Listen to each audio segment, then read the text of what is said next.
কথা, কিন্তু আমরা শুরুতে বলছি যে তারা সচিবালয়ে নিয়ে যাবে না।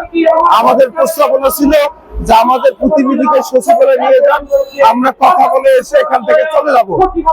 যখন আমরা এই কথা বলি তখন পুলিশ আমাদের উপর আক্রমণ করে আমাকে সহ আমরা প্রায় 20 জন আহত হয়েছি গতকাল। আমাকেও কয়েকজন 10-12 জন পুলিশ টেনে হেসড়ে নিয়ে যায়। এখনো আমার গোটা শরীরে এই যে গোটা পাঞ্জাবি ছিঁড়ে ফেলে এবং বুট দিয়ে এবং পা পদচালিত, গোটা শরীর আমাকে পদচালিত করেছে। আমরা কঠিন নির্যাতনের শিকার হয়েছি।